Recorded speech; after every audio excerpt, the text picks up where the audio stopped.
함께 기도하시겠습니다. 하나님 감사합니다. 죽어 지옥 갈 수밖에 없었던 불쌍한 저희들을 긍휼히 여기셔서 십자가를 지시고 주님의 귀한 보혈을 다 쏟아주셨습니다. 우리를 구원하여 주시고 이제 하나님의 자녀 삼아 주심에 감사드립니다.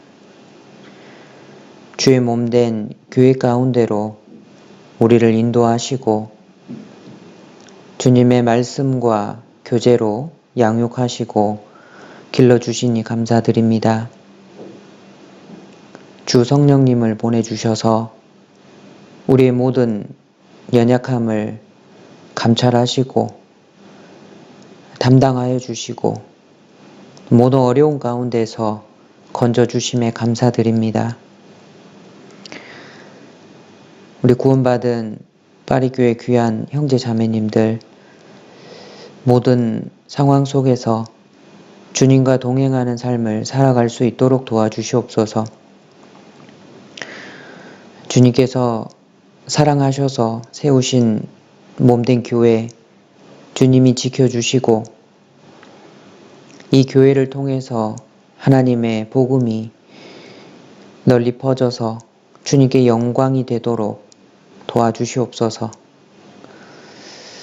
모든 성도님들이 하나님의 말씀을 귀하게 여기고 하나님의 말씀을 행함으로 복을 받을 수 있도록 도와주시옵소서. 현재도 코로나로 인해서 많은 부분 고통 가운데 있습니다.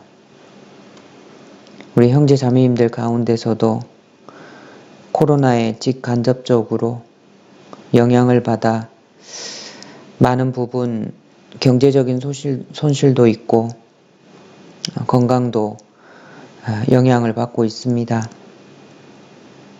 하나님 지켜주시고 우리를 보호하심으로 주님의 큰 영광을 나타내시기를 부탁드립니다. 또한 주님께 감사한 것은 이렇게 어려운 기간 중에도 주님의 복음이 전해지고 있다는 것입니다. 형제 자매님들에게 복음을 사랑하는 귀한 마음을 주셔서 감사합니다. 특별히 어려운 가운데서 집회를 온라인으로 할 수 있도록 허락하여 주심도 감사드립니다. 참여하신 분들 가운데 구원을 받으신 분도 계시고 다음에 또 들으시기로 약속하신 분들도 계십니다. 더욱더 주님 말씀 아래 모일 수 있도록 도와주시고 모두가 구원의 확신을 얻고 살아갈 수 있도록 도와주시옵소서. 주님 또한 멀리서도 이 강연에 참여하여서 함께 은혜를 나누었습니다. 계신 그곳에서도 주님의 몸된 교회가 생겨날 수 있도록 축복하여 주시옵소서. 성령님께서 그 마음을 위로하여 주시고 붙잡아 주셔서 주님의 영광을 계신 그곳에서 나타내도록 인도하여 주시옵소서. 또 구원받았지만 사정이 있어서 교회 가운데 함께하지 못한 분들도 계십니다. 그 마음에 묶인 문제를 풀어주시옵소서. 함께 복음 안에서 교제를 나눌 수 있도록 주님 허락하여 주시길 부탁드립니다. 곧 있으면 2020년도가 다 지나갑니다. 또 동계수련회가 있습니다. 말씀으로 힘을 얻고 2021년도를 준비할 수 있도록 도와주시옵소서. 모든 것을 주님께 감사드립니다. 오늘도 하나님의 말씀을 듣기 위해 한자리에 모였습니다. 우리 마음문을 열어주시고 깨닫도록 도와주시옵소서. 모든 것 주께 감사드리며 예수님 이름으로 기도드렸습니다.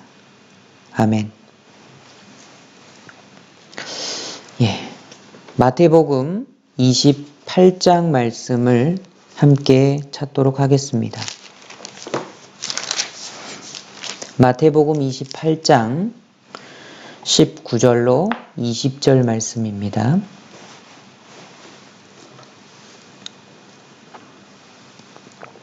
마태복음 28장 19절로 20절 말씀입니다.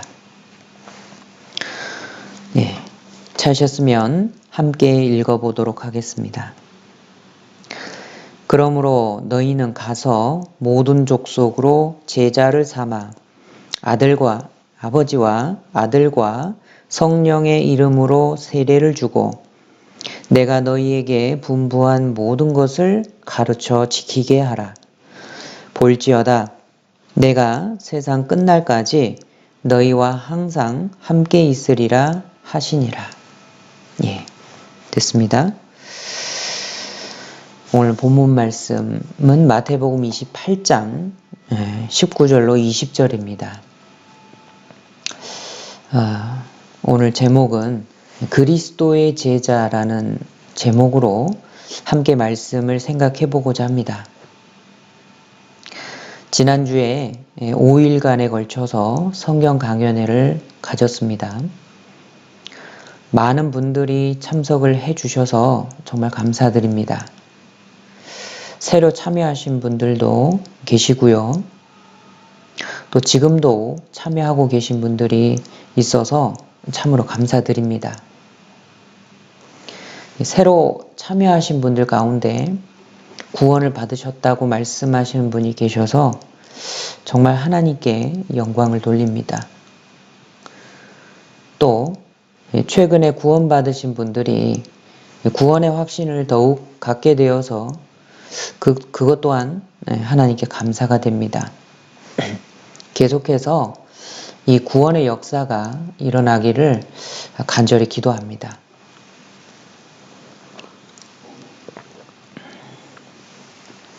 이번 집회가 끝나고 어떤 말씀을 전해드릴까 많은 생각을 했습니다.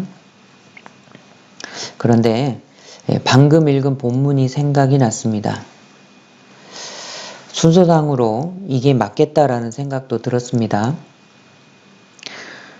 성경에서 가장 중요한 게 무엇일까요? 영혼이 구원받는 것입니다. 다른 어떤 것도 이 영혼 구원보다 앞설 수가 없어요. 그래서 영혼 구원이 가장 먼저입니다. 그래서 우리가 계속해서 전도 집회를 치르는 겁니다. 전도 집회를 치를 때마다 우리 구원의 확신도 받고 새로운 영혼들이 구원받는 역사가 일어나는 것을 우리는 볼 수 있습니다. 그래서 계속해서 성경 강연회를 힘있게 계속 치러야 할 것입니다. 그러면 구원받은 이후에는 무엇이 가장 중요할까? 뭐가 가장 먼저일까 생각을 해봤습니다. 옛날에 이렇게 자동차라든지 어떤 이동 수단이 없을 때 그때는 먼 길을 가더라도 걸어서 여행을 해야만 했습니다. 그래서 걸어서 먼 길을 여행할 때 정말 중요한 게 뭘까? 아마 뭐니 해도 이 머니, 그래서 노잣돈이 정말 중요했을 겁니다. 그런데요, 걸어서 여행을 하다 보면 도중에 어떤 위험이나 고난을 만날지 모르죠. 그러니까 돈보다도 더 중요하게 준비해야 될 게 아마 마음을 든든히 하는 거, 그 마음가짐을 준비하는 게 그게 가장 중요했으리라 생각을 합니다.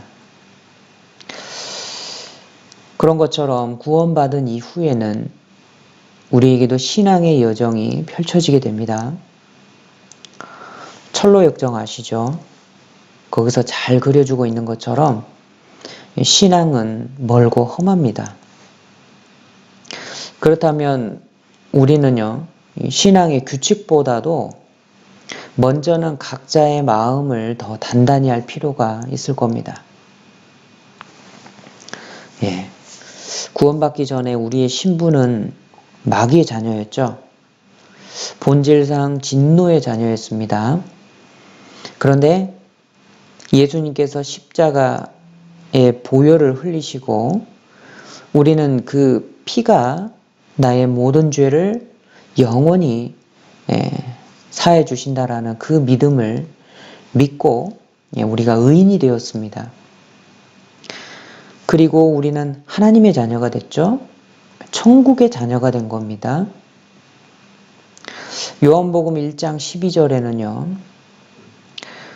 그의 이름을 믿는 자에게 예수님의 이름, 그 구원받은 사람들에게는 하나님의 자녀가 되는 권세를 주셨다. 이렇게 말씀하십니다. 우리는 하나님의 자녀가 되는 권세를 받은 거예요. 그리고요, 히브리서 1장 14절에도 말씀하시죠. 이 천사들이 있습니다. 근데 이 모든 천사들이라고 말씀하셔요. 예외되는 천사가 없는 거죠. 모든 천사들은 부리는 영이다. 그래서 구원 얻을 후사들을 위하여 섬기라고 보내신 거다. 이렇게 말씀하십니다. 그러니까 구원받은 그리스도인은요, 참으로 귀하고 높은 신분을 가진 사람들인 겁니다. 우리가 구원받은 게 뭐 얼마나 큰 거냐, 이렇게 생각을 하시는 분들이 있는데 그렇지 않습니다. 단지 천국 들어가고 그냥 그걸로 끝나는 그런 게 아니에요. 구원받은 그리스도인은 정말 귀한 신분인 겁니다. 하나님의 자녀가 됐죠. 천국의 제자인 겁니다. 천국을 소유한 사람이고 모든 천사들을 부리는 사람들이 그리스도인인 겁니다.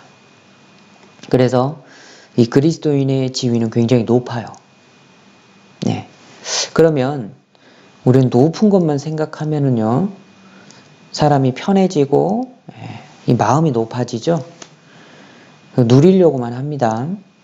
그런데 우리가 생각을 해야 될 게, 주님은 우리를 또 제자로 부르셨어요. 우리를 제자로 부르셨다. 이 사실을 생각해야 됩니다. 그러지 않으면 우리는 신앙을 누리려고만 합니다.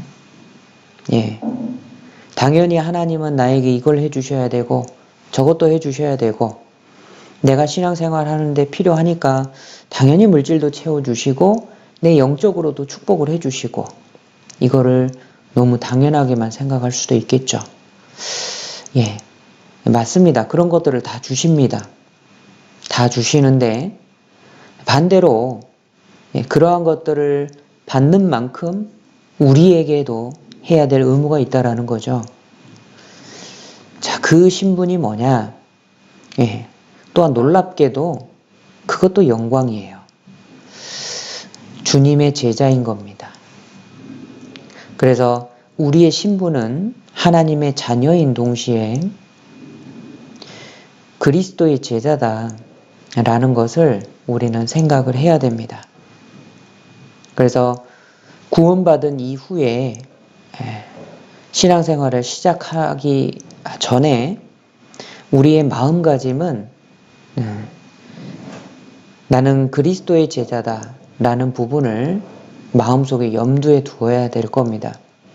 그래야만 신앙의 험난한 고난도 통과하고 신앙이 여전히 길 때 우리가 넘어지지 않고 끝까지 주님을 붙잡고 갈 수 있을 겁니다. 우리가 주님의 제자가 되는 것은 하나님의 뜻이에요. 제자로 순종하는 그리스도인은 주님과 함께 영광의 보좌에서 다스립니다. 그래서 이 구원받은 사람이 제자가 되는 게 주님의 뜻입니다. 오늘 읽으셨던 본문 말씀, 다시 한번 제가 읽도록 하겠습니다. 그러므로 너희는 가서 모든 족속으로 제자를 삼아 아버지와 아들과 성령의 이름으로 세례를 주고 내가 너희에게 분부한 모든 것을 가르쳐 지키게 하라. 볼지어다 내가 세상 끝날까지 너희와 항상 함께 있으리라 하시니라. 이 구원받고 제자가 되는 것은 주님의 뜻이에요. 주님께서 주신 마지막 지상 최대의 명령이거든요. 19절에 그러므로 너희는 가서 그러죠. 사도들을 선교사로 파송하신 겁니다. 세계 선교에 대한 명령을 주시는 거예요. 모든 족속으로 예외되는 민족이 없는 겁니다. 모든 족속에게로 가서 제자를 삼으라는 거예요. 즉, 온 세상에 가서 복음을 전하고 제자로 삼으라. 이런 명령이신 겁니다. 이 제자 삼으라는 말씀은 구원받게 하라. 이 말씀보다 한 걸음 더 나간 거예요. 구원받은 사람의 생활을 강조하는 겁니다. 20절에요. 내가 너희에게 분부한 모든 것을 가르쳐 지키게 하라. 그렇죠. 그러니까 이 지키게 하라. 구원받은 사람의 생활을 강조한 거예요. 그러니까 이 말씀은 반드시 구원받게 하고 그리고 제자가 되도록 하라. 이런 뜻인 겁니다. 그래서요. 초대교회 때는 제자의 수가 정말 많아졌음을 우리는 기억해야 됩니다. 사도행전 2장으로 가겠습니다. 사도행전 2장 47절입니다.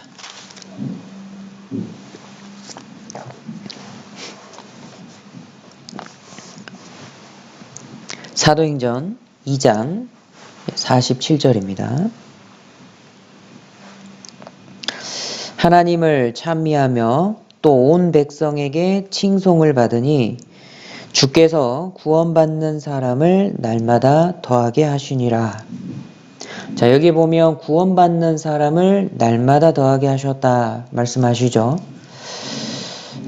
그런데 사도행전 6장으로 가볼까요? 사도행전 6장 1절, 2절. 자, 1절입니다. 자, 그때에 제자가 더 많아졌는데, 자, 여기에서는요, 제자가 더 많아졌다. 이렇게 말씀하셔요. 그리고 2절을 보시면, 12사도가 모든 제자를 불러 이르되, 자, 여기에 모든 제자라고 나오죠.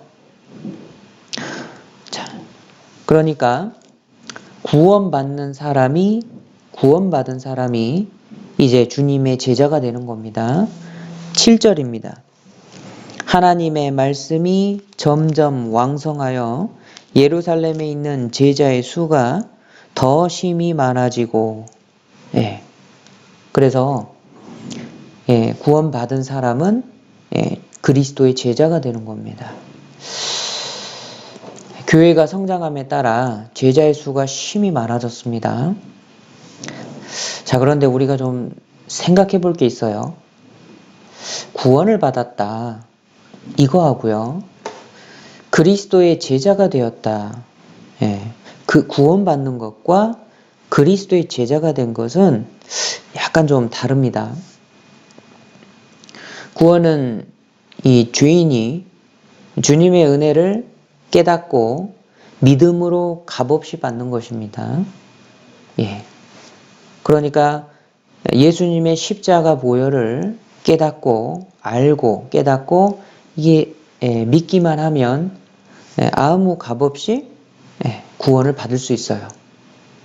그런데 이 그리스도의 제자가 되는 거 있죠. 이거는요, 조금 달라요. 자신을 구원해 주신 주님을 배우고, 주님을 따르고, 주님을 섬기고, 주님의 말씀에 순종하는 게 그리스도의 제자가 되는 겁니다. 그러니까 구원받은 사람은 모두가 그리스도의 제자가 되는 겁니다. 그런데 구원을 받은 사람 가운데서도 제자의 길을 택하는 사람이 있고, 그냥 구원받았다라고만 말하고 제자의 길을 걷지 않고 그냥 마음껏 사는 사람들도 있는 거예요. 그런데 사실 예수님께서 택하신 이 12사도만 제자인 게 아니에요. 거듭난 사람은 모두 다 우리는 주님의 제자입니다. 사실 구원받은 사람은요, 자기가 그리스도의 제자다, 이거를 명심해야 돼요.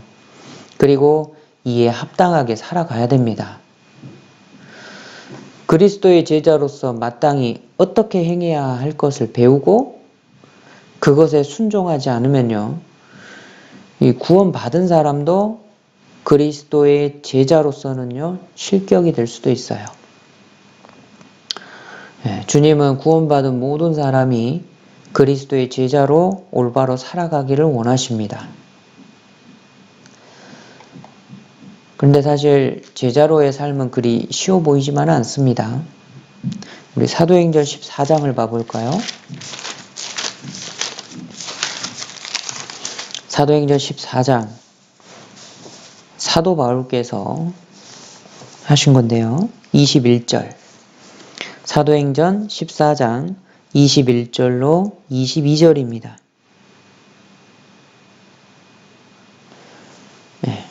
사도행전 14장 21절, 22절 제가 읽겠습니다. 복음을 그 성에서 전하여 많은 사람을 제자로 삼고 루스드라와 이고니온과 안디옥으로 돌아가서 제자들의 마음을 굳게 하여 이 믿음에 거하라 권하고, 또 우리가 하나님 나라에 들어가려면 많은 환난을 겪어야 할 것이라 하고. 사도 바울이 핍박 가운데 복음을 전했습니다. 그래서 여러 성도를 다니면서 많은 사람을 제자로 삼았다. 복음을 전해서 많은 사람을 제자로 삼았다. 이렇게 21절에 말씀하셔요. 근데 사도 바울은 주님의 참제자입니다. 그런데 편하게 전도한 게 아니에요. 사도 바울께서 여러 차례 선교 여행을 다녀왔는데요. 그때 매번 많은 유태인들이 따라다니면서 반대했습니다. 핍박했습니다. 이 19절을 보시면요. 14장 19절에 유대인들이 안디옥과 이고니온에서 와서 무리를 초인하여 돌로 바울을 쳐서 죽은 줄로 알고 성 밖에 끌어 내치니라. 사실 바울은 이때 죽었다가 다시 살아난 겁니다. 그래서 21절에 바울 사도가 전도해서 많은 사람이 제자가 되죠. 22절에요. 그 제자들의 마음을 굳게 해줍니다. 그러면서 하는 말이 많은 환난을 겪을 것이다. 이렇게 이야기하는 거예요.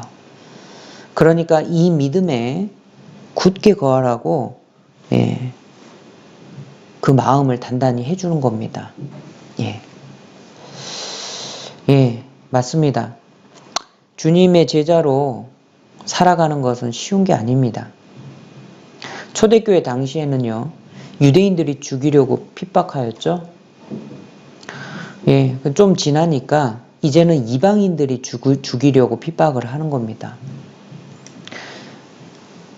이제 좀 더 시간이 흘러서 이제 기독교 역사는요, 순교 역사로 접어드는 거예요. 그거 참 어려웠겠다 생각을 해봅니다. 믿음을 지키기 위해 자기 목숨을 내놓았던 시대. 정말 어려웠을 겁니다. 그들을 위로하고 그들의 마음을 붙들기 위해서 신약 성경이 쓰여진 겁니다. 생각해보면요. 그때만 어려웠을까? 지금은 성경이 말씀하시는 세상 마지막 시대인데요. 마지막 시대, 지금은 쉬운가? 곰곰이 생각을 해봅니다. 그런데 지금도 그때랑 마찬가지로 어려운 시대예요. 그때 이단이 있었죠? 지금도요, 이 옷만 바꿔 입었지 그대로 이단이 있는 겁니다. 그때 이단이나 지금 이단이나 사실 옷만 한꺼풀 딱 벗겨보면 다 똑같아요. 그리고 그때 당시에 그리스도를 부인하라고 유혹이 다가왔죠. 죽음의 칼로 다가왔습니다. 지금은요. 구원받은 그리스도인도 세상의 화려함, 세상의 부요함에 눈이 돌아가죠. 지금은 매일매일 그리스도를 부인하라는 유혹이 찾아옵니다.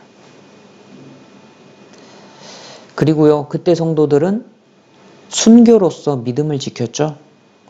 예. 그렇다면 지금 시대는 어떻습니까?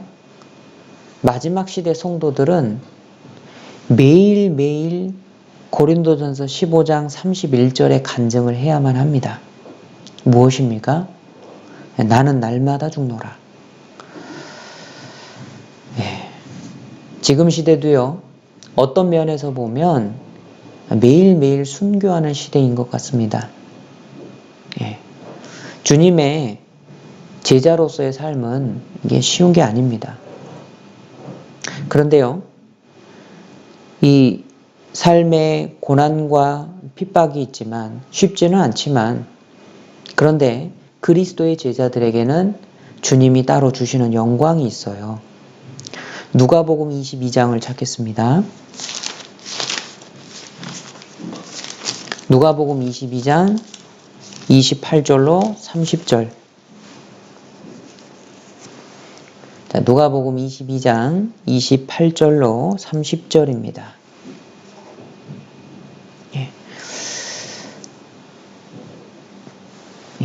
우리에게 힘이 되는 말씀인 것 같습니다. 세 절을 천천히 같이 읽도록 하겠습니다. 너희는 나의 모든 시험 중에 항상 나와 함께한 자들인즉 내 아버지께서 나라를 내게 맡기신 것 같이 나도 너희에게 맡겨 너희로 내 나라에 있어 내 상에서 먹고 마시며 또는 보좌에 앉아 이스라엘 12지파를 다스리게 하려 하노라. 예. 그리스도의 제자는 주님이 받으시는 모든 시험 중에 항상 함께합니다. 그러니까 함께 보좌에 앉아 다스리는 영광도 함께 얻는 거예요. 이 땅에서 주님을 위한 고난을 주님과 함께 받습니다.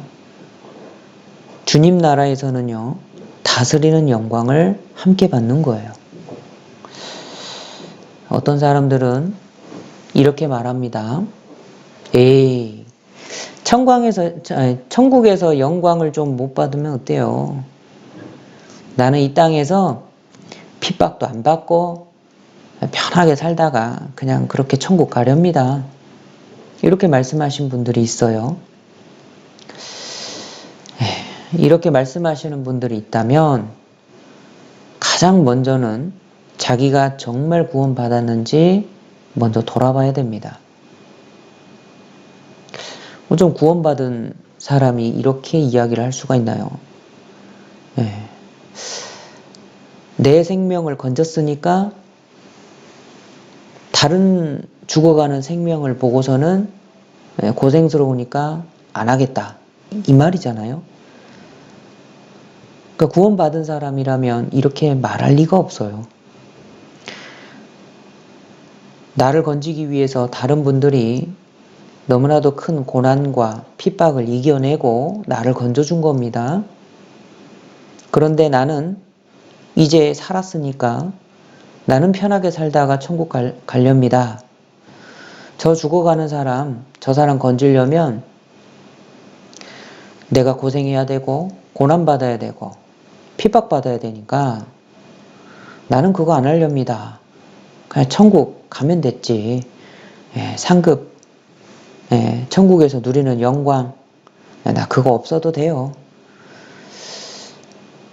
이게 겸손한 것도 아니고 이거는 이기주의인 겁니다. 구원받은 사람의 마음이 이럴 리가 없어요. 만약에 이런 마음이 지배적이라면 정말 구원받았는지 돌아봐야 됩니다. 그리고요, 정말 구원받은 사람들 가운데서도 이렇게 생각할 수도 있거든요. 그렇다면 이건 신앙이 뭔가가 잘못되어 있는 거예요. 그러니까 자기 자신을 돌아봐야 됩니다. 여러분, 천국이 왜 가치가 높을까요? 지옥이 사실이기 때문에 그래요. 지옥이 사실이니까 천국의 가치는 무엇과도 비교할 수 없는 겁니다. 지옥이 더 크게 다가오는 사람은 천국의 영광도 더 크게 다가오는 겁니다.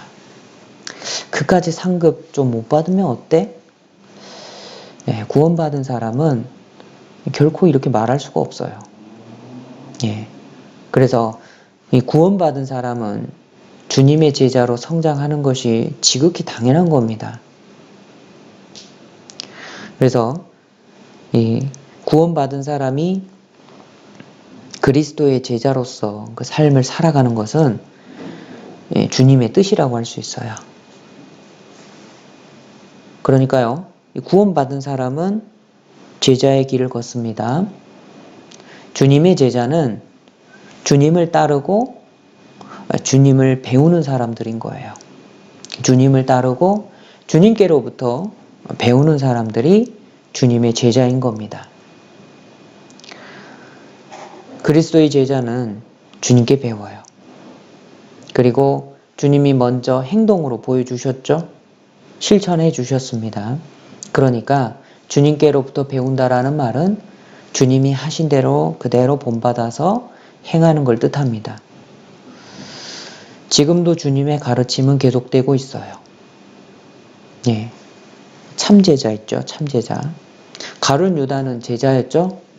제자는 제자였는데 참제자가 되지를 못한 거예요. 구원받지 못해서 참제자가 되지를 못한 겁니다. 자, 참제자는 성경을 귀하게 여깁니다. 그리고 주님의 말씀 배우기를 힘써요. 주님의 삶을 본받으려고 힘쓰는 사람이 참 제자인 겁니다. 제자는 자기 선생에게서 배우죠. 그리고 그 선생을 본받는 겁니다. 그래서 누구에게 배우느냐 중요한 겁니다. 그리스도는 구원받은 사람의 주님이십니다. 동시에 가장 위대하신 선생님이신 거예요. 우리를 직접 가르치시는 분이 누구냐? 예수 그리스도시다. 이 말씀이에요. 그러니까 우리를 가르치시는 예수님, 이 주님이 정말 위대하신 선생님인 겁니다. 영원한 진리로 우리를 교훈해 주시고 그리고 완전한 삶을 사심으로써 우리에게 본을 보여주셨습니다. 마태복음 11장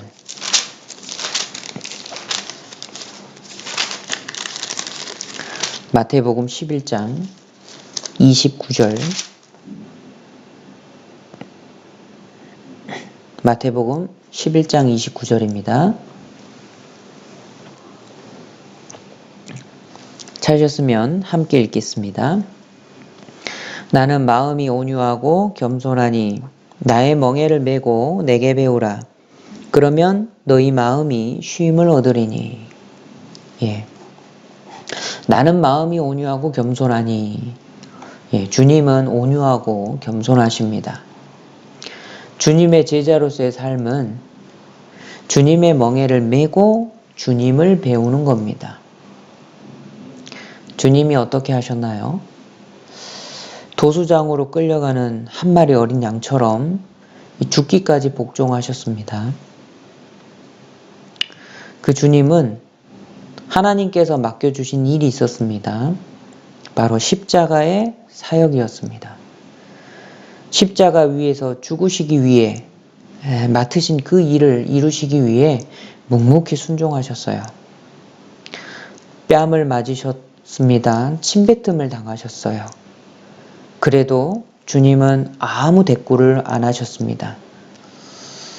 아무 소리도 안 지르셨어요. 주님은 묵묵히 순종하셨습니다. 그리고 십자가를 골고다 언덕까지 옮기셔야 됐기 때문에 정말 힘든 가운데서도 반드시 이루어야 될 사명이기 때문에 그 십자가를 지고 가다가 쓰러지고 일어나서 또 가다가 또 쓰러지시고 무려 7번이나 쓰러지시면서 결국에는 골고다 언덕 위에서 십자가 위에서 죽으셨습니다. 우리는 그 십자가를 지고 가시는 주님의 그 표정에 주목을 해야 됩니다. 반드시 올라가야 된다라는 주님의 열심이 있습니다. 우리를 사랑하시기 때문에 올라가셔야 된다라는 하나님의 그 열심이 나타나는 그 모습을 우리는 바라봐야 됩니다. 주님이 십자가를 지시기 위해 저렇게 열심히 하셨구나. 나를 살리시기 위해서 저렇게 열심히 하셨구나. 매를 맞아도 열심히 맞으셨습니다. 십자가를 지고 올라가실 때 열심히 올라가신 거예요. 십자가에 못 박혀 돌아가셔 피를 다 흘리실 때도 끝까지 묵묵히 열심히 하신 겁니다. 우리를 구원하시기 위해 그렇게 하신 겁니다. 그래서 우리는 주님의 그 모습을 보고 배워야 됩니다. 사도 바울께서 고린도전서 11장 1절에 이렇게 말씀하시죠. 내가 그리스도를 본받는 자 된 것 같이 너희는 나를 본받는 자 되라. 사도 바울은 그리스도를 본받는 사람이었습니다. 그런 것 같이 너희는 나를 본받아라. 바울은 누구보다도 주님을 가까이 따랐습니다. 주님을 본받았습니다. 그래서 주님의 말씀과 능력이 사도 바울의 삶을 통해서 완전히 나타난 거예요. 그리스도의 제자는 주님께 배우고 주님을 본받는 사람들인 거예요. 바울의 삶을 본받아서 우리 자신의 삶에도 주님의 형상이 나타나도록 해야 될 겁니다. 지금도 많지 않습니까? 지금도 많은 사람이 주님의 모습을 본받고 사도 바울의 모습을 본받아서 지금도 신앙 가운데 주님을 나타내시는 분들이 계셔요. 많습니다. 주님께서 가르치신 것을 요약하면 뭐라고 말할 수 있을까요? 2단어로 말하자면 용서 그리고 사랑일 겁니다. 주님은 어떻게 끝까지 용서하는지 우리의 용서는 한 번 용서하고 말아버리든지 아니면 조금 용서하다가 말아버리든지 아니면 다 용서 못하고 조금만 용서하고 그러지 않습니까? 그런데 주님을 봐보세요. 십자가를 봐보셔요. 주님은 어떻게 끝까지 용서하는지 십자가를 지심으로 직접 보여주신 겁니다. 그리고요, 사람은 진정한 의미에서 사랑을 할 수가 없습니다. 사람의 사랑은 한계가 있죠. 그런데 구원받은 이후에는요, 이 주님의 사랑으로 진정한 사랑을 할 수 있도록 하신 겁니다. 그래서 주님이 가르쳐 주신 게 뭐냐? 바로 용서와 사랑입니다. 그런데 이 용서와 사랑은요, 이 내면의 세계에서 일어나기 때문에 잘 드러나지 않는 특성이 있습니다. 그런데 생각을 해보면요, 우리 교회 가운데 많은 사람들이 모이죠? 근데 이 교회 모임이 뭐 이러쿵저러쿵 조금 시끄러울 수도 있습니다. 그런데 계속해서 유지가 되잖아요. 그거를 보면은요, 용서와 사랑이 있구나. 그러니까 용서가 있으니까 이렇게 찢어진 상처를 아물게도 하고요. 사랑이 있으니까 상대방의 모나고 더러운 죄를 덮어주기도 하는 겁니다. 그게 없다면 교회는 계속 유지될 수가 없어요. 그래서 교회가 계속 유지가 되고 복음이 전해진다라는 것은 우리 교회 가운데 분명하게 용서와 사랑이 있다. 우리 이걸 알 수 있어요. 사실 나의 허물을 덮어주고 나를 위해서 기도해주는 사랑이 없다면요, 내가 온전히 교회에 남아있을까요? 그러니까 내 주위에 주님을 본받는 사람이 정말 많은 겁니다. 그 사실에 감사하고 나 또한 주님께로부터 배우고 주님을 본받는 그런 그리스도의 제자가 되는 것이 합당할 겁니다. 내 주위에 정말 주님을 본받는 사람이 많음에 감사합니다. 자, 그리고요, 그리스도의 제자는 주님을 따르면서 주님을 섬기는 사람인 겁니다.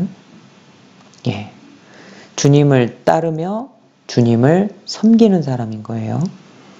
요한복음 12장 26절에 예수님께서 이렇게 말씀하십니다. 사람이 나를 섬기려면 나를 따르라. 주님을 따르는 사람만이 주님을 섬길 수가 있는 겁니다. 그러면 주님을 따라가는 방법이 뭔가요? 마태복음 16장으로 가죠. 마태복음 16장 24절.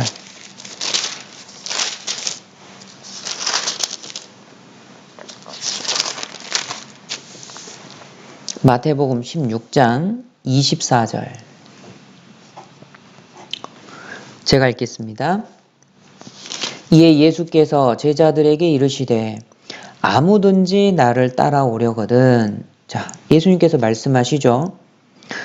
누구나 나를 따라오려거든. 첫 번째, 자기를 부인하고. 첫 번째는 자기를 부인하는 겁니다. 두 번째, 자기 십자가를 지고 나를 좇을 것이니라. 주님을 따라가는 삶은 쉽고 편한 길이 아니에요. 자기를 부인하고 자기 십자가를 지고 갈보리산까지 따라가는 험한 길입니다. 여러분 봐보세요. 갈보리산으로 가는 길이 사실은 죽음의 길이거든요. 예수님은 갈보리산 위로 걸어가셨습니다. 목적은 뭐냐? 죽기 위해서 가신 거예요. 그러면 주님이 가신 길은 갈보리산의 그 죽음의 언덕을 향해서 가신 거예요. 주님을 따르는 삶이라는 게 뭡니까? 주님을 따라서 사실은 죽으려고 가는 겁니다. 그렇기 때문에 자기를 부인하는 게 필요해요. 자기 십자가를 지고 가는 게 필요한 겁니다. 그렇기 때문에 굳은 각오가 필요한 거예요. 가장 먼저는 자기를 부인해야 됩니다. 그래야 주님을 따라갈 수가 있어요. 쉽게 말하면 자기 부인이라는 말은요, 자기 머리를 떼어내버리는 거예요.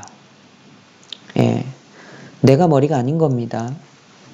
자기 계획, 자기 이상과 욕심, 자기의 권리, 자기 생각까지도 모두 다 내어버리는 거예요.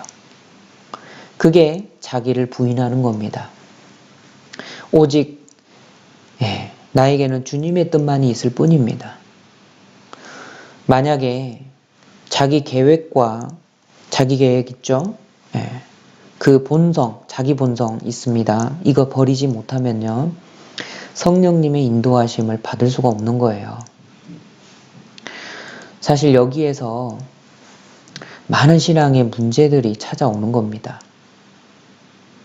내 생각에는 이런데, 주님은 이렇게 말씀하셨는데 내 생각에는 그렇지 않은 거예요. 내 생각 때문에 주님의 말씀을 덮어버리는 거죠. 신앙에 문제가 생기게 됩니다. 거기에서부터 우리 인생이 조금씩 왜곡될 수 있어요. 잘못 갈 수가 있는 겁니다. 여러분, 구원은 성경으로 받죠? 신앙생활도 성경으로 하는 겁니다. 말씀을 통해서 신앙생활을 하는 겁니다. 구원은 성경대로 받고 세상 살아가는 방법은, 살아가는 것은 세상의 논리를 따라서 살아간다? 이게 말이 안 되는 거예요. 구원도 성경으로 받고 신앙생활도 주님 말씀으로 하는 겁니다. 그래서 두 번째로 필요한 게 자기 십자가를 지고 쫓는 게 필요한 거예요. 자기 십자가가 있습니다. 여러분, 자기 십자가가 무엇일까요? 갑자기 떠오르는 사람 있죠? 그 사람 나를 힘들게 해. 내 십자가야. 그렇게 생각할 수도 있고요. 한 집에 살고 있는 그 왼수 남편, 아내. 그런데 그 왼수를 말하는 게 아닙니다. 자기 십자가는 남편이 될 수도 있어요. 아내가 될 수도 있습니다. 자식들이 나에게 십자가가 될 수도 있는 거예요. 그리고요, 경제적인 어려움이나 내가 어렸을 때 지내왔던 불우한 가정 환경, 이것도 자기 십자가가 물론 될 수 있습니다. 그런데요, 여기에서 말씀하시는 자기 십자가가 무엇일까요? 자, 자기 십자가에 대해서 생각하기 전에 우선 우리는 주님의 십자가가 무엇인지를 생각해야 돼요. 왜냐하면 우린 주님을 따라갈 거니까요. 주님은 주님 십자가를 지고 가셨습니다. 우리가 주님의 길을 따라간다라는 것은 나의 십자가를 지고 주님을 따라가는 거예요. 요한복음 19장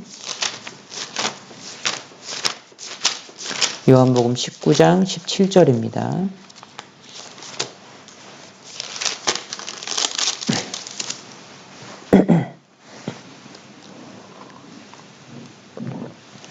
요한복음 19장 17절 같이 읽으실까요? 저희가 예수를 맡음에 예수께서 자기의 십자가를 지시고 해골, 히브리 말로 골고다이라 하는 곳에 나오시니, 됐습니다. 예수님께서 자기 십자가를 지시고 골고다로 가신 겁니다. 주님의 십자가는 주님이 죽으실 곳이에요. 그렇다면 우리가 주님을 따라가기 때문에 우리 십자가는 무엇일까요? 우리 십자가도 마찬가지로 우리가 죽는 곳입니다. 주님은 십자가를 지시기 위해 매를 수없이 맞았죠? 피를 흘리시면서 진짜 열심을 다해서 자기 십자가를 지고 가셨습니다. 우리도요, 각자의 십자가를 지기 위해서 어떤 고난이나 핍박이 와도 우리도 열심히 져야 될 겁니다. 그게 주님을 따라가고 주님을 섬기는 제자의 모습인 거예요. 주님은 평생 자기께 아무것도 없으셨습니다. 다 빌리셨어요. 그런데 십자가만은 주님 거였어요. 생각해보면 사실은 우리도 세상 것 다 빌려 쓰고 있거든요. 생각해보세요. 뭐가 내 겁니까? 예, 나에게 있는 조금의 돈, 내가 대출을 빌려가지고 산 집, 내 거라고 생각이 되시나요? 예, 이 땅에 있는 동안 잠시 빌려 쓰는 겁니다. 자, 그러니까요. 내가 돈을 주고 집을 사도 그거 내가 빌려서 쓰는 거고요. 내가 전세금을 주고 빌려서 쓰는 것도 빌려 쓰는 거예요. 세상 건 다 빌려 쓰는 겁니다. 심지어 남편 빌려 쓰는 거예요. 아내 내 거 아닙니다. 빌려 쓰는 거예요. 그러니까 소중하게 써야 됩니다. 소중하게 다룰 줄 알아야 돼요. 그래서 잘 빌려 쓰고 주님 앞에 가야 됩니다. 놀라지 마세요. 자녀도 내 거 아닙니다. 자녀도 빌린 거예요. 주님이 나에게 빌려주신 겁니다. 나를 훈련시키고 나를 단련하시기 위해서, 나에게 기쁨을 주시기 위해 주님이 빌려주신 겁니다. 그 어느 것 하나에도 우리는 욕심낼 게 아무것도 없는 겁니다. 그러면 이 땅에 사는 동안에 진짜 내 거는 뭡니까? 우리도 주님처럼 나의 십자가가 내 전부인 거예요. 이 땅에 사는 동안에 내 것은 없고 나의 십자가만 있을 뿐입니다. 주님께서 자기 십자가를 지고 목적지를 향해 가셨듯이 우리도 나의 십자가를 짊어지고 주님의 뒤를 따르는 겁니다. 주님은 결국 십자가 위에서 말씀하셨죠. 다 이루었다. 이렇게 하고 죽으신 거예요. 우리도요, 자기 십자가를 끝까지 지고 주님 일을 다 이루어야 할 겁니다. 또 마태복음 10장 37절에 보면은요, 아비나 어미를 나보다 더 사랑하는 자는 내게 합당치 아니하다. 아들이나 딸을 나보다 더 사랑하는 자도 내게 합당치 아니하다. 이렇게 말씀을 하셨거든요. 그러니까 부모, 자식보다도 주님을 더 사랑해야 된다. 이 말씀을 하시는 거예요. 근데 어떤 사람들은요, 아유, 예수님은 욕심쟁이라고, 자기만 사랑하라고 한다고, 이렇게 말씀하시는 분들이 있는데, 그렇지 않죠. 주님이 먼저 자신을 내어 주셨습니다. 목숨을 내어 주셨어요. 이 말씀은요, 부모, 자식보다 주님을 사랑하라. 이 말씀은요, 가족들을 미워하고 버리라. 이런 말이 아닙니다. 하나님께서 주신 가정, 누구보다도 사랑하고 누구보다도 잘 가꿔야 됩니다. 그리고 복음이 분명하게 전해지도록 해서 가족들도 구원받고 주님의 제자가 되도록 해야 됩니다. 근데 이 말씀은요, 무슨 뜻이냐면 우선순위를 말하는 거예요. 주님을 따르는 사람은 우선순위를 명확히 해야 됩니다. 주님은 우리를 사랑하시고 자기 목숨을 버리셔서 영원한 멸망에서 건져주신 거예요. 주님이 먼저 주님의 생명을 주신 겁니다. 우리는 그 큰 사랑을 먼저 받았어요. 그러니까 참으로 주님의 사랑을 깨달은 사람은 자기 부모나 형제, 자매, 자녀, 심지어 자기 목숨보다도 주님을 더 사랑하는 게 마땅한 겁니다. 주님은 그 큰 사랑을 주신 거예요. 뿐만 아니죠. 그 사랑을 우리에게서 이제 확인하시는 것을 기뻐하시는 분이에요. 사랑이 뭡니까? 일방적으로 주는 사랑. 일방적으로 준다기보다도 한쪽으로만 가는 사랑이 있죠? 그러니까 부모가 자식을 사랑하는 그 사랑 말고요. 이것도 쌍방인 겁니다. 사실은 부모가 주는 게 훨씬 크기 때문에 일방적으로 보이지만 자녀도 사랑을 받음으로써 다시 사랑을 돌려보내거든요. 그러니까 주고받고 하는 관계인 거예요. 근데 한쪽은 싫다는데 한쪽에서만 계속 사랑하는 마음을 가지고 있는 걸 우리는 짝사랑이라고 하잖아요. 그러니까 이거는 진정한 사랑이 아닌 거예요. 주님은 이런 짝사랑을 하길 원하시지 않습니다. 이미 큰 사랑을 주셨기 때문에 그 사랑을 받았다면 다시 주님을 사랑하는 것을 원하셔요. 베드로전서 1장 8절 9절에 너희가 예수 그리스도를 사랑하는도다 그랬죠. 보지 못했지만 사랑한다 이 말이에요. 이제도 보지 못하지만 믿고 말할 수 없는 영광스러운 즐거움으로 기뻐한다 이 말이에요. 그게 주님을 다시 사랑하는 겁니다. 왜 그러냐? 베드로전서 1장 9절에 믿음의 결국 곧 영혼의 구원을 받음이라. 영혼 구원을 받은 사람, 구원받은 사람은 다시 주님을 사랑하게 돼 있는 겁니다. 그래서 주님은요, 그 사랑을 우리에게서 확인하고 싶어 하셔요. 죽은 부친을 장사하고 따르겠다 하는 제자가 있었죠. 그 제자에게 죽은 자들로 하여금 저희 죽은 자를 장사하게 하고 너는 나를 따르라. 허락지 않으셨거든요. 그리고요, 사도 바울은 이 고륙지친이 구원받는 것을 참으로 원했습니다. 그런데 주님께서 너는 이제부터 이방인에게로 가라.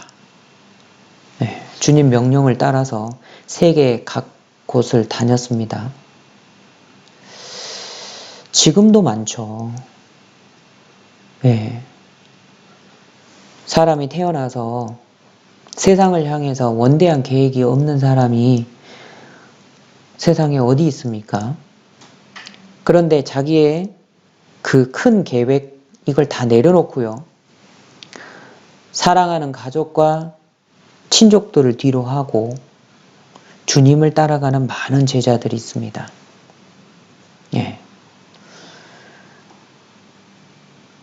정말 많습니다. 주님은요, 자기의 모든 것을 버리고 주님을 좇는 그 제자들을 결코 버리지 않으십니다. 다 아십니다. 그리고 위로해 주시고 은혜로 갚아 주십니다. 그리스도의 제자는 세상 무엇보다도 주님을 최우선으로 합니다. 주님을 따라갑니다. 주님을 섬기는 사람이 그리스도의 제자인 겁니다. 자, 그리고요, 그리스도의 제자는 주님을 위해 모든 것을 희생할 각오가 되어 있는 사람인 거예요. 누가복음 14장을 볼까요? 누가복음 14장 25절입니다.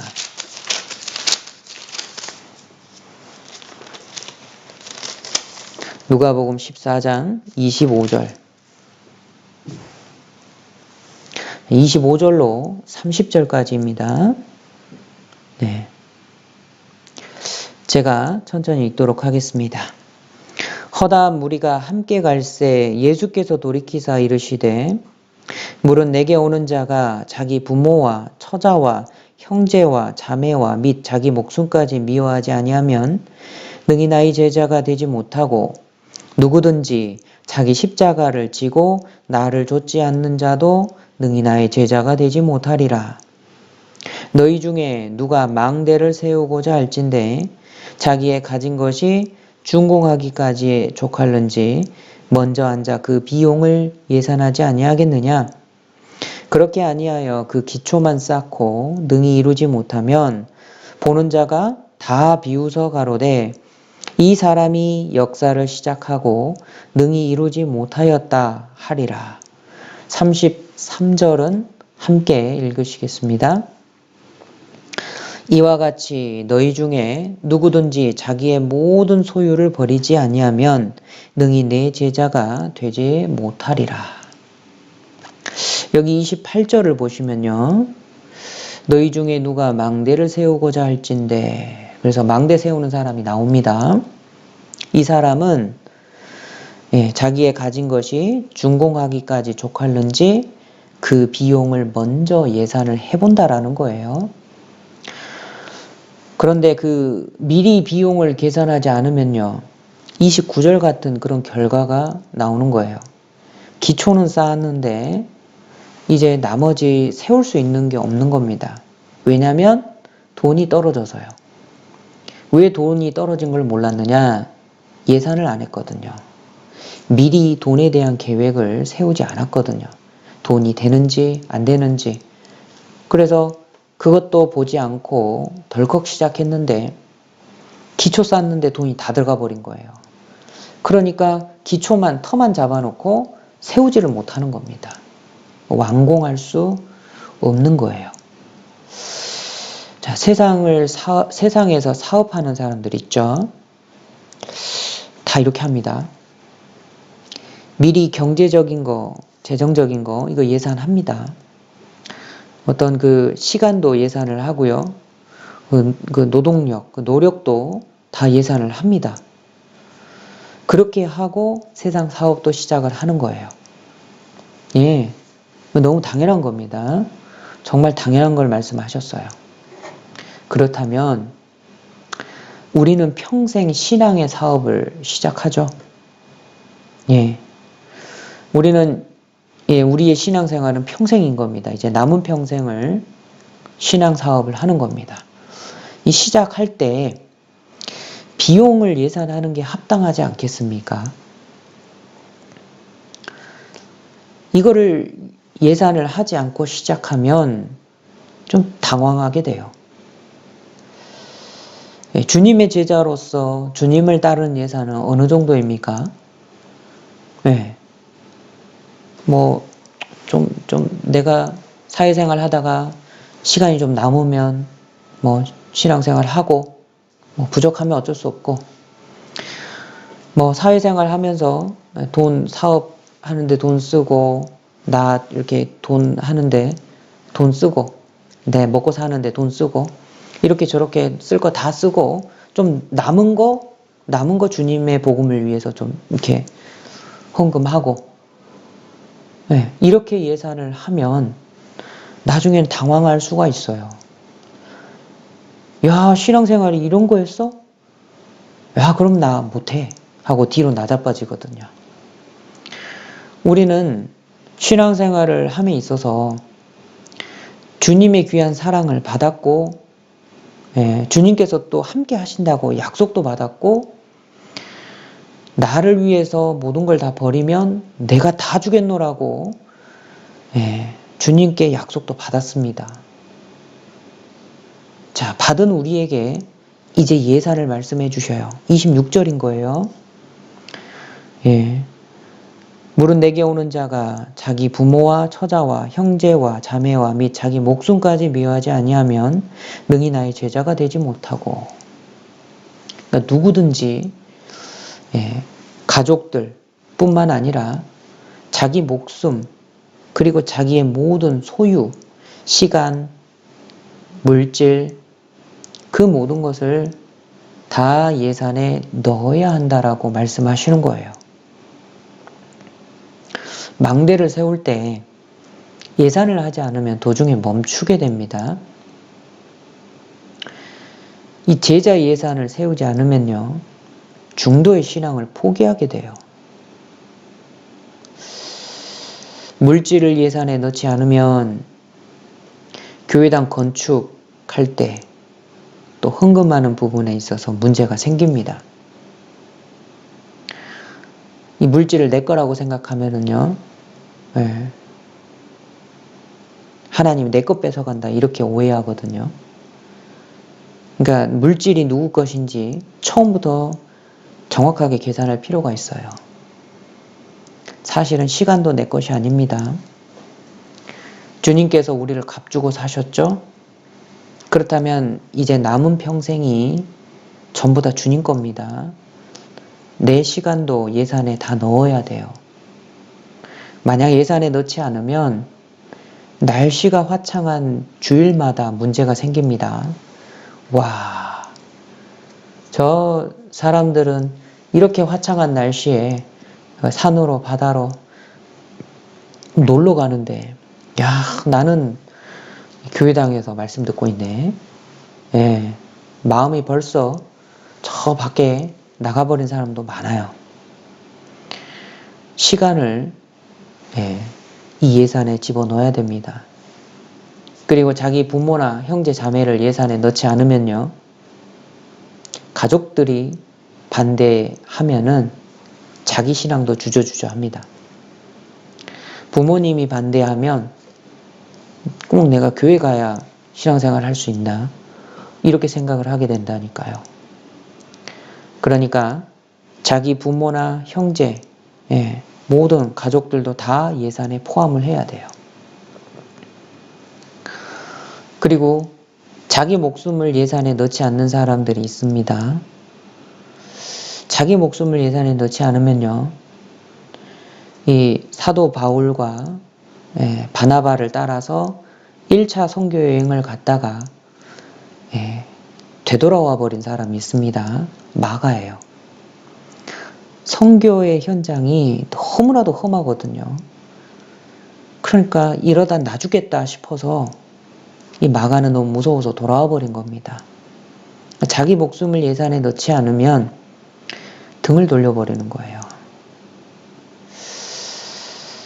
자, 그리고요, 다섯 번째로, 저는 목숨을 다해서 주님을 따르렵니다. 감사합니다.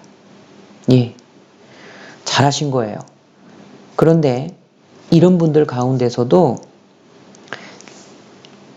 내 아들, 딸은 건드리지 마세요. 이런 사람들이 있거든요. 자기 자녀를 예산에 넣지 않으면요, 나중에 주님을 원망하고 떠날 수도 있어요. 주의해야 됩니다.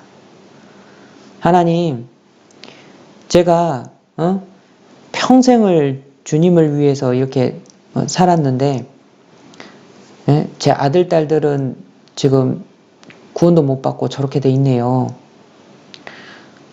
나중에요, 20년, 30년 열심히 하다가도 이 자녀를 예산에 넣지 않은 사람은요, 어떤 일이 생기면 그것 때문에 원망하고 하나님께 등을 돌릴 수가 있어요. 그러니까 그리스도의 제자로서 예산을 세울 때는 정말 모든 걸 다 넣어야 돼요. 사실 이렇게 말씀드리면 이거 쉬운 게 아니거든요.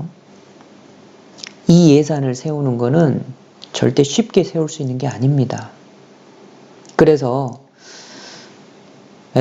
형제, 자매, 신앙생활하면서 주님이 이거 다 예산에 다 넣으라고 했는데 그런 문제로 고민하고 있는가, 이렇게 말하면 안 돼요. 사실 이 예산은요, 정말 어려운 겁니다. 쉽게 세우기가 어려워요. 한 번은 세울 수 있죠. 근데 후에 다시 걸려서 넘어질 수 있는 거거든요. 내가 다 버리고 주님을 따라가겠습니다. 우리 가운데 이렇게 쉽게 말할 수 있는 사람은요, 아무도 없다라고 생각이 돼요.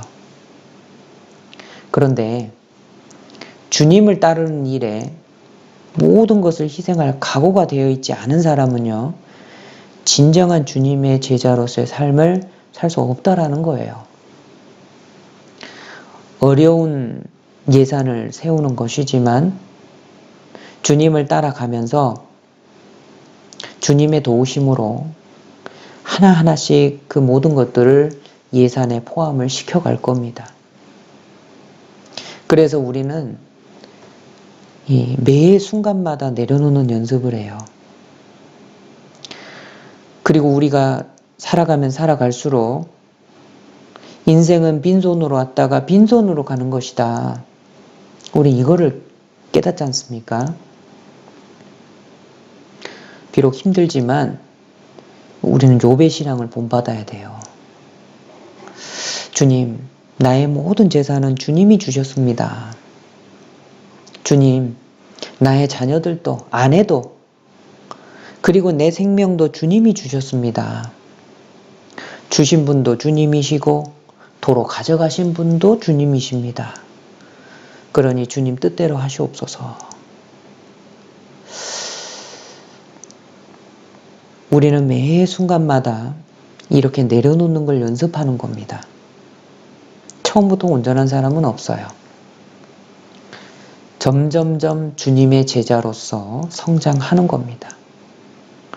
주님의 참 제자는 이러한 겁니다. 그리고요, 주님은 제자의 어려움을 결코 외면하지 않으십니다. 욥을 배나 축복하셨죠. 자기의 모든 걸 버리고 주님을 쫓아가는 제자들에게 배나 축복하십니다. 천국에서 영원한 영광을 누리게 해주셔요. 예. 그래서 우리는 점점점 제자가 되어가는 겁니다. 나는 주님의 참된 제자인가? 이 부분은 계속해서 생각을 해봐야 돼요. 참된 제자가 되기 위해서 우리는 어떻게 해야 될까요?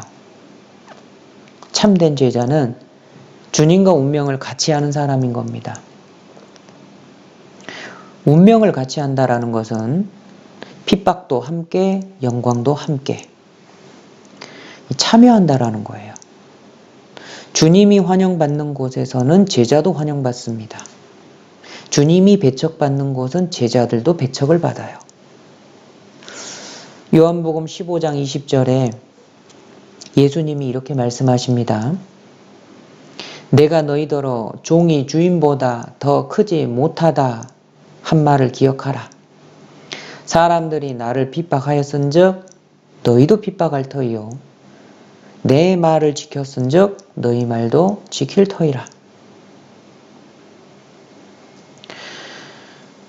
주님을 미워하고 배척한 게 이 세상입니다. 그러면 이 세상에서 그리스도의 제자들이 어떤 대접을 받을까요? 주님이 십자가에 못 박힌 이 세상에서 구원받은 그리스도의 제자가 도대체 무엇을 바랄 수 있을까요? 주님의 말씀을 지키는 사람들이 있어요. 그들은 제자를 영접합니다. 주님을 영접하는 사람들은요, 주님의 말씀을 지키는 사람들은 말씀이 전해지는 곳에 있습니다. 교회 안에 있는 거예요. 말씀과 동행하는 것이 주님과 함께 하는 거예요. 말씀이 전해지는 교회 안에 있는 겁니다. 아무리 세상 일이 바빠도, 아무리 가진 것이 없어도 결코 주님 계신 교회를 떠나지 않습니다. 왜냐하면 주님과 운명을 같이 하기 때문에 그래요. 자, 그리고 그리스도의 제자는 주님의 명령을 실행하는 사람입니다. 참된 제자가 되기 위해서 주님의 명령을 실행해야 돼요. 자, 그럼 우리는 알아야 되겠죠. 주님의 명령이 무엇인가요? 첫 번째가 뭘까요? 요한복음 13장 34절.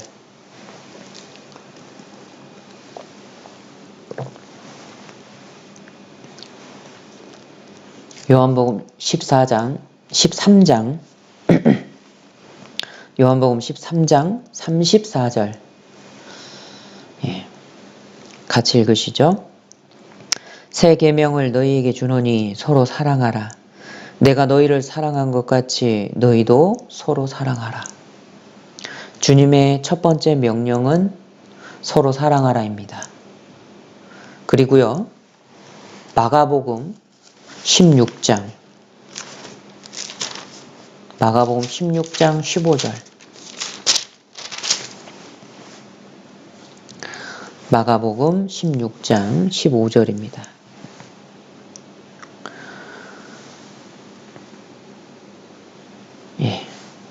16장 15절 또 함께 읽으시죠. 또 가라사대 너희는 온 천하에 다니며 만민에게 복음을 전파하라.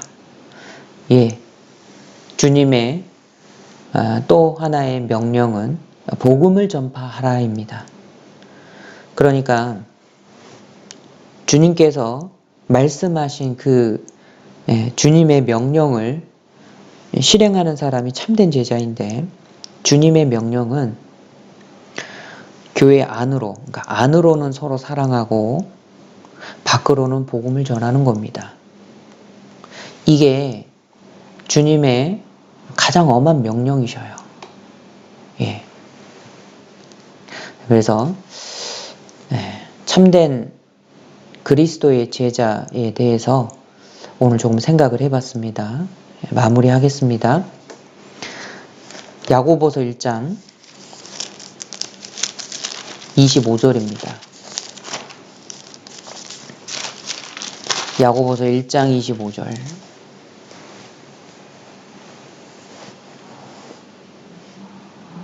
야고보서 1장 25절. 함께 읽으시죠. 자유하게 하는 온전한 율법을 들여다보고 있는 자는 듣고 잊어버리는 자가 아니요 실행하는 자니 이 사람이 그 행하는 일에 복을 받으리라. 여기 자유하게 하는 온전한 율법이 나오죠. 자유하게 하는 온전한 율법인 겁니다. 이거는 구원의 복음을 말하는 거예요. 참된 제자는 주님의 명령을 듣고 잊어버리는 자가 아닙니다. 실행하는 사람입니다. 그리고 그 행하는 일에 복을 받는 거예요.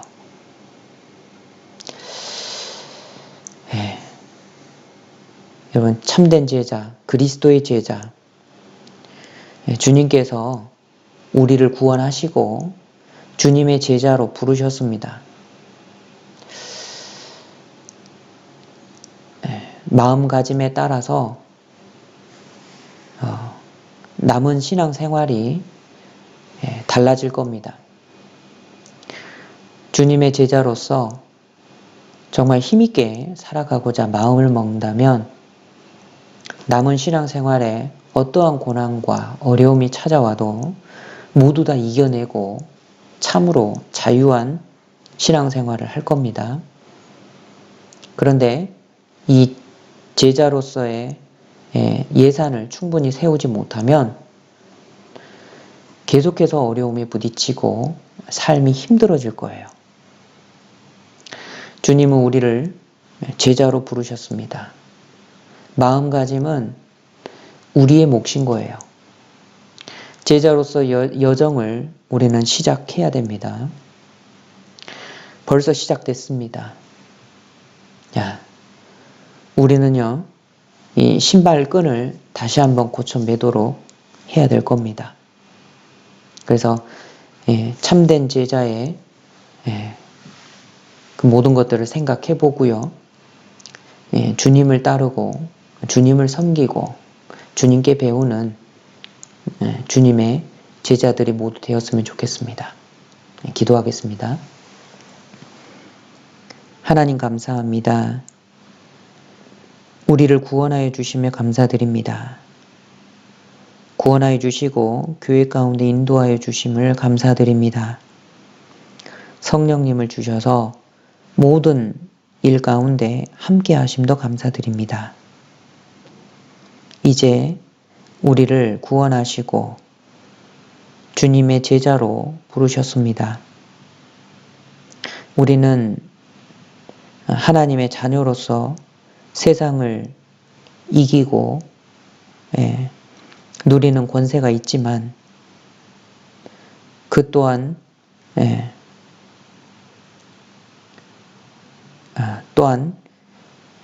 제자로서의 신분을 부여받았다라는 것을 잊지 않도록 도와주시옵소서. 제자로서 주님을 따를 때 예산을 잘 세우고 주님을 붙잡는데 조금도 부족함이 없도록 도와주시옵소서. 우리의 모든 것을 다 내려놓고 주님을 따라갑니다. 이제 저희의 삶은 주님의 손에 있습니다. 그러므로 주님, 우리의 삶이 풍성해지도록 우리를 통하여 역사하시고 우리가 순종할 때 배나 축복하여 주시길 부탁드립니다. 사랑하는 우리 파리교회 형제 자매님들, 하나님의 말씀을 듣고 지켜 행해서 영육간의 축복을 모두 받는 귀한 성도들이 될 수 있도록 도와주시옵소서. 모두 다 주님을 바짝 따라가는 귀한 주님의 제자들이 될 수 있도록 인도하여 주시옵소서. 모든 것 주님께 감사드리며 주 예수님 이름으로 기도드렸습니다. 아멘.